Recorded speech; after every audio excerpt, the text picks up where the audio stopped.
Pemirsa, seorang ibu di Padang, Sumatera Barat histeris saat anaknya ditangkap terkait kasus narkoba. Di Tanjung Balai, Sumatera Utara, seorang wanita nekat konsumsi sabu yang disembunyikan dalam tahu goreng demi meningkatkan kepercayaan diri saat bersama laki-laki. Dari masyarakat yang mengetahui bahwa wilayah Padang ada kegiatan pesta narkoba. Jadi kita tanggapi dan kita buktikan apakah benar itu terjadi apa tidak.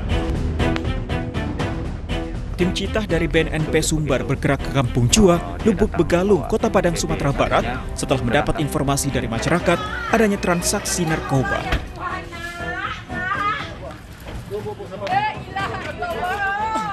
Iwan Warlis disergap petugas di depan rumahnya usai transaksi sabu.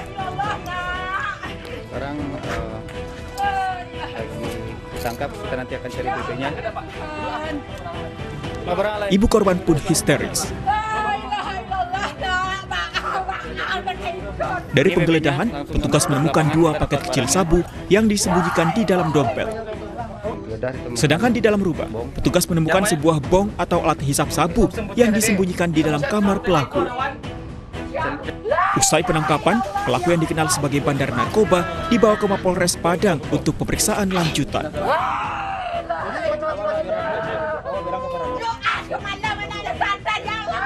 Dari Padang, Sumatera Barat, Budi Sunandar, iNews melaporkan.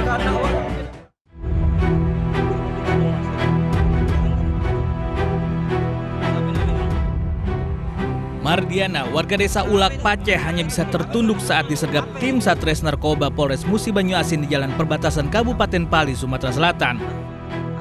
Dari penggeledahan, polisi temukan 10 butir pil ekstasi yang disembunyikan pelaku. Di hadapan petugas, pelaku mengaku menjual pil ekstasi yang dipesan untuk pesta narkoba. Langsung tim membuntuti, langsung menyergap ibu tersebut. Ternyata yang pas digeledah mendapatkan 10 butir ekstasi inek. Saat ini polisi masih mengembangkan kasus dan mengejar bandar narkoba yang sudah diketahui identitasnya. Sementara pelaku dijerat Undang-Undang Narkotika dengan ancaman hukuman di atas 5 tahun penjara. Dari Musi Banyuasin, Sumatera Selatan, Edi Lestari, iNews melaporkan.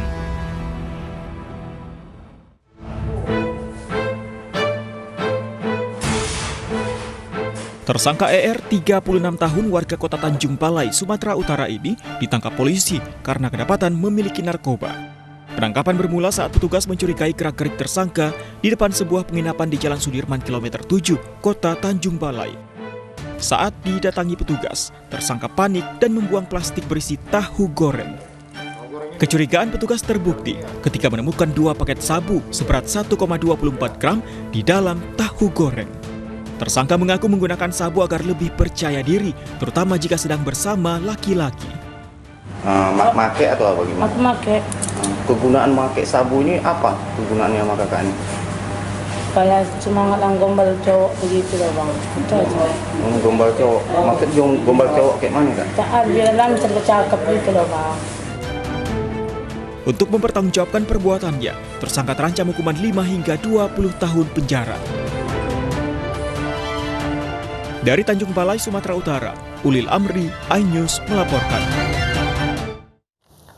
Seorang pemuda di Kabupaten Katingan, Kalimantan Tengah tega membunuh temannya saat pesta minuman keras. Pembunuhan dipicu perkelahian keduanya saat mabuk. Polisi menggelar olah tempat kejadian perkara tewasnya hartawan di depan Puskesmas Pembantu di Desa Batu Badinding, Katingan, Kalimantan Tengah. Pria 34 tahun itu tewas dengan luka di kepala, tangan, dan pinggang akibat dihantam batu dan senjata tajam oleh Lis yang merupakan teman korban. Tewasnya korban berawal dari pesta minuman keras di rumah pelaku yang berakhir dengan adu mulut dan perkelahian antara 2 sekawan ini. Dari lokasi kejadian, polisi menyita barang bukti batu dan senjata tajam yang dipakai pelaku. Untuk melakukan acara masak bersama sambil minum minuman jenis baram. Kemudian mereka berkelahi, si tersangka memukul tangan korban sehingga pisau terlepas yang dipegang oleh korban. Akibat perbuatannya, pelaku ditahan di Polres Katingan dan dijerat dengan pasal berlapis dengan ancaman pidana lebih dari 20 tahun penjara. Dari Palangkaraya, Kalimantan Tengah, Adesata, iNews melaporkan. Tidak terima ditegur karena sering mabuk, seorang pria di Palembang menyiram istri sirinya dengan air keras. Akibatnya punggung istrinya luka bakar, pelaku langsung kabur.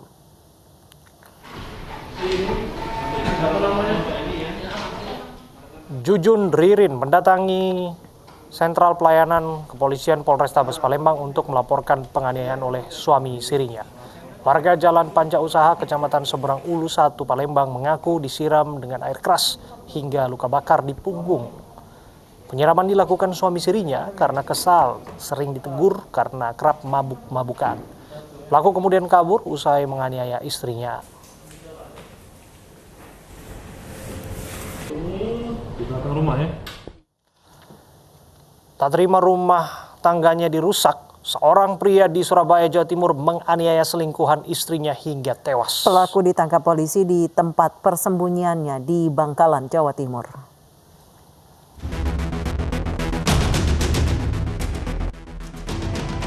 Tersangka Z hanya bisa pasrah saat diamankan di Mapolsek Mulyorejo, Surabaya. Pengangguran berusia 37 tahun ini diamankan polisi di tempat persembunyiannya di Bangkalan, Jawa Timur. Warga Jalan Kejawan Keputi Tambak, Surabaya ini diamankan karena menganiaya Sutomo, seorang satpam sebuah perumahan, hingga tewas. Menurut polisi, motif penganiayaan diduga akibat perselingkuhan korban dengan istrinya. Pelaku geram rumah tangganya hancur hingga berakhir perceraian.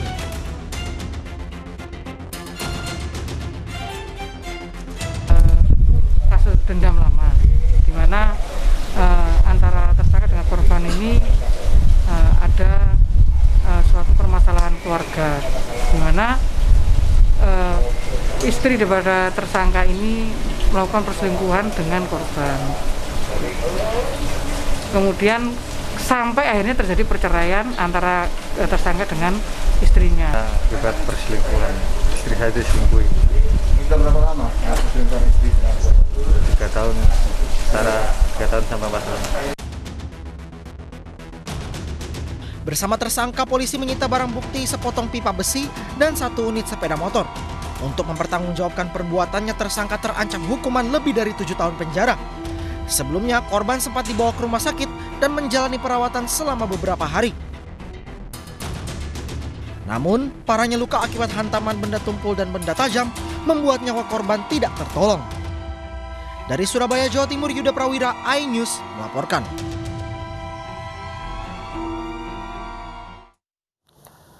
Terlibat hubungan cinta segi empat yang rumit, seorang ibu rumah tangga di Bekasi, Jawa Barat membunuh pria selingkuhannya. Pembunuhan ini dipicu korban yang mengancam akan membongkar perselingkuhan pelaku dengan pria lain.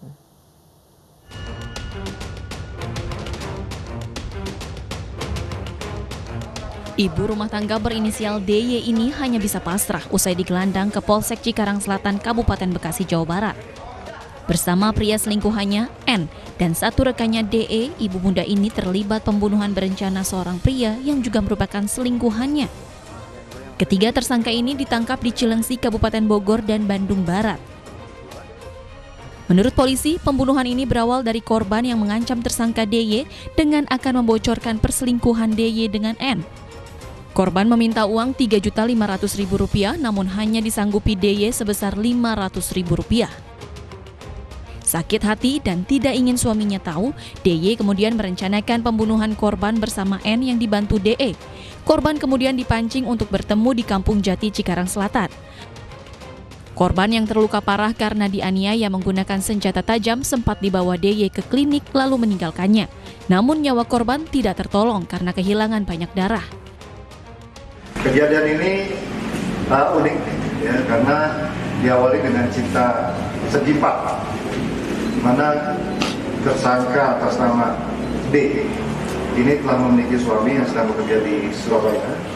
Kemudian selain memiliki suami, juga memiliki hubungan gelap dengan atas nama N kemudian juga dengan atas nama S sebagai korban. Nah, korban mengkloning WA atau aplikasi WhatsApp tersangka, ya, korban mengkloning WhatsApp tersangka atas nama Daria D, sehingga WhatsApp yang ada di handphone D ini senantiasa dapat dimonitor oleh WhatsApp korban. Dari 3 tersangka, disita barang bukti diantaranya 1 mobil dan 2 sepeda motor, ponsel, dan baju milik korban. Ketiganya kini mendekam di sel tahanan Polsek Cikarang Selatan dan atas perbuatan kejinya, ibu muda dan pria selingkuhan serta rekannya terancam hukuman mati atau penjara seumur hidup. Penolakan buruh dan mahasiswa atas pengesahan Undang-Undang Cipta Kerja diwarnai kericuhan dan anarkistis. Marak beredar berita bohong atau hoax terkait isi Undang-Undang Cipta Kerja yang membuat keruh suasana.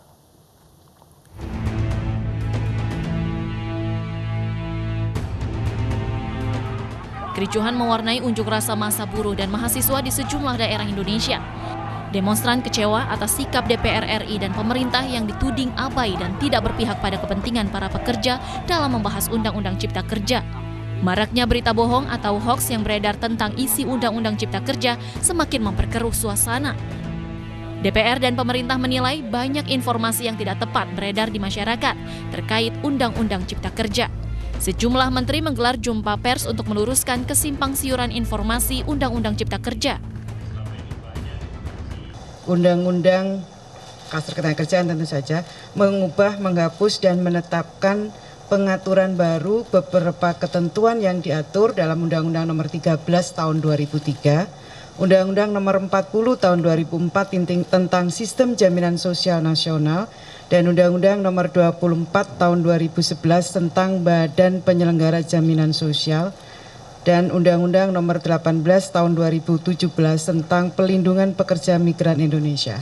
Kenapa saya baca? Karena ini untuk menekankan bahwa undang-undang ini dimaksudkan untuk memberikan penguatan perlindungan kepada tenaga kerja dan meningkatkan peran dan kesejahteraan pekerja atau buruh dalam mendukung ekosistem investasi.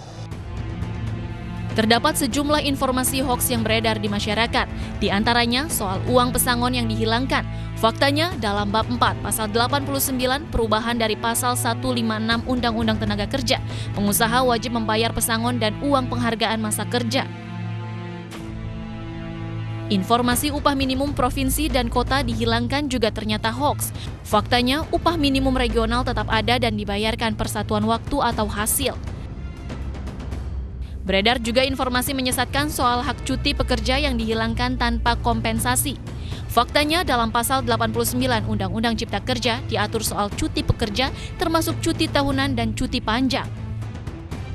Terkait informasi outsourcing diganti dengan kontrak seumur hidup juga hoaks. Outsourcing ke perusahaan alih daya tetap dimungkinkan dan pekerja menjadi karyawan perusahaan alih daya. Massa buruh juga dibuat gerah karena hoaks PHK sepihak oleh pengusaha. Faktanya dalam pasal 90 diatur terkait PHK atas kesepakatan perusahaan dan pekerja. Terkait jaminan sosial, marak beredar informasi jaminan sosial dihilangkan.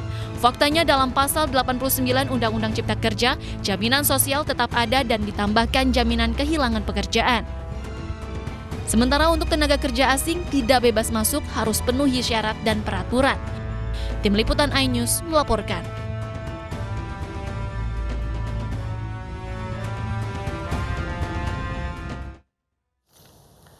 Aksi massa buruh atas pengesahan Undang-Undang Cipta Kerja diwarnai penolakan di Gedung Sate Bandung, Jawa Barat. Gubernur Jawa Barat Ridwan Kamil akan menyampaikan aspirasi buruh dengan mengirim surat kepada pemerintah pusat untuk mencabut Omnibus Law Cipta Kerja.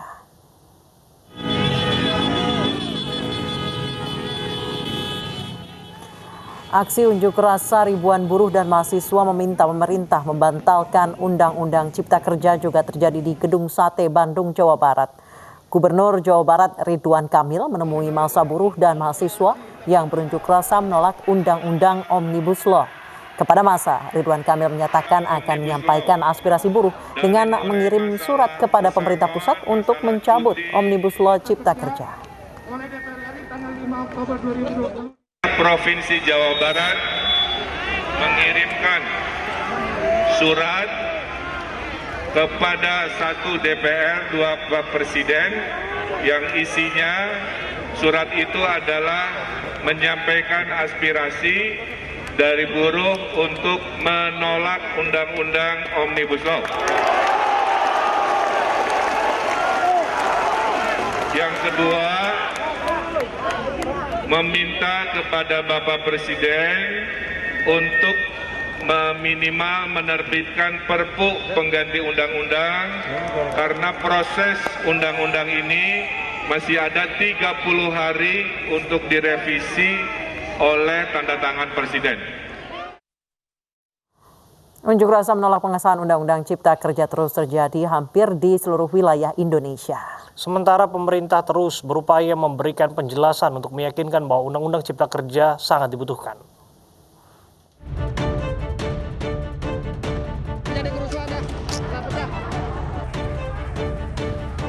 Unjuk rasa mahasiswa dan buruh atas nama masyarakat tak henti menyuarakan aspirasi agar undang-undang yang baru saja disahkan pada 5 Oktober lalu tidak diberlakukan.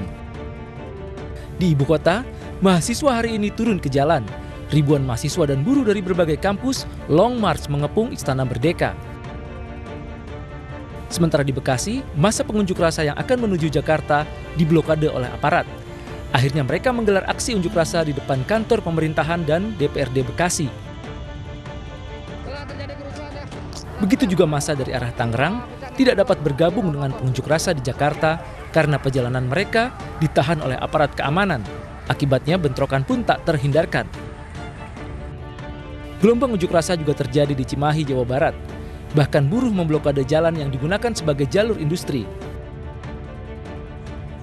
Di Kota Makassar, Sulawesi Selatan, aksi unjuk rasa bahkan berakhir ricuh antara mahasiswa dan warga. Pemerintah pun akhirnya memberikan penjelasan terkait Undang-Undang Cipta Kerja. Menteri Perekonomian Airlangga Hartarto menyatakan bahwa undang-undang tersebut justru menguntungkan rakyat, diantaranya dengan kemudahan izin, pemangkasan birokrasi, hingga hak-hak para pekerja. Kita ketahui bahwa ada sekitar 2,92 juta anak muda yang membutuhkan lapangan pekerjaan, apalagi di tengah pandemi COVID ini. Kebutuhan atas lapangan kerja baru sangat mendesak. Kemudian Undang-Undang Cipta Kerja merupakan undang-undang yang mementingkan kepentingan rakyat, disusun dan didorong melalui DPR RI, dan ini yang menegaskan kepastian hukum dan merupakan hal yang diperlukan dalam penciptaan lapangan kerja dan kepastian. Menuai kontroversi, pemerintah meminta masyarakat tidak termakan hoax Undang-Undang Cipta Kerja. Kami kembali saat lagi untuk Anda.